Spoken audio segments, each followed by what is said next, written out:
अकल्प विश्वभावितया कुळा माझी सकळा हरीच्या दासा कल्पनेची बाधा न हो कोणी काळी ही संत मंडळी सुखी असो प्रस्तुत प्राप्त प्रसंगी प्राप्त वेळी चिंतन रूपी सेवेसाठी जो निवडलेला अभंग आहे पांडुरंग परमात्म्याचे लाडके भक्त असणारे नामदेवराय यांचा हा 4 चरणाचा अभंग असून अभंग बहुतांशी सर्वांच्या पाठातला परिचयातला आणि अगदी गोड अभंग तुम्हा सर्व मायबापांच्या सेवेसाठी घेतला आहे। अभंगावर काही चिंतन करण्यापूर्वी अभंगाचा प्रतिपाद्य विषय तुतार्यांचा आवाज कमी कर, साऊंडला आवाज दे।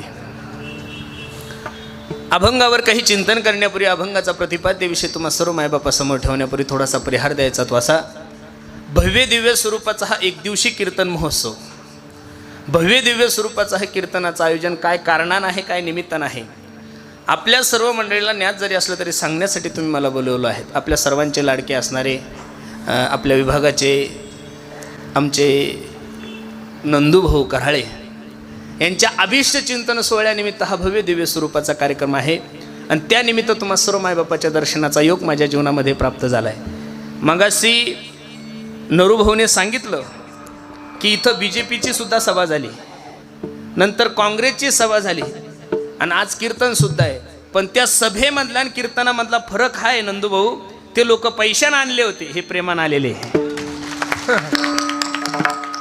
त्याच्यातला आणि याच्यातला फरक आहे। 11 वाजता जर फॉर्म भरायचा असेल तर शिल्ला तर लय भाड्याने येणारे लोक 11:30 पर्यंत तुमचा वेट करतात राजकीय लोकांचा, नंतर ते खातात क्रुझर घेतात आणि निघून जातात, तुम्हाला कळत सुद्धा नाही कुठे गेले। हे 12 वाजता लोक आलेले, आता कमीत कमी 2:30 ते 2:45 झाले तरी इथं बसणाऱ्या माझ्या आई बहिणी, इथं बसणारे सर्व हे लोक, एकही माणूस इथून उठत नाही। ही ताकद जर खरी असेल तर ती फक्त आणि फक्त माझ्या वारकरी संप्रदायाची विठाला विठाला विठाला विठाला विठाला विठाला। बऱ्याचशा वेळेस राजकारणी माणसाचा वाढदिवस आणि कीर्तन ह्या नाण्याच्या तशा 2 बाजू आहे।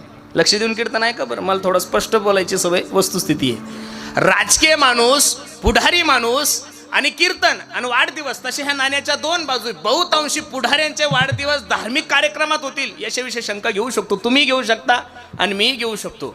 बहुतांशी हॉटेलवर होतील, धाब्यावर होतील, तो भाग वेगळा आहे, पण अशाही काही वातावरणामध्ये असे काही भाग्यवान समाजसेवक असतात की त्यांचा वाढदिवस धार्मिक कार्यक्रमात होतो, त्यामध्ये सर्वात भाग्यवान आमचे नंदूभाऊ आहे। नंदूभाऊ तुम्हाला द्यावे तेवढे धन्यवाद। हे बघा, वाढदिवस दररोजच, आता हजारो लोक दररोजचे जन्माला येतात आणि हजारो लोक दररोजचे मरतात, मग महाराष्ट्र प्रत्येकाच्या जयंत्या साजऱ्या करतो का? नाही नाही नाही नाही। छत्रपती शिवाजी महाराजाला जाऊन एवढे दिवस झाले, का महाराष्ट्र एवढ्या प्रेमाने जयंती साजरी करतोय? का अहिल्याबाई होळकरांची जयंती साजरी करतोय आपण? का डॉक्टर बाबासाहेब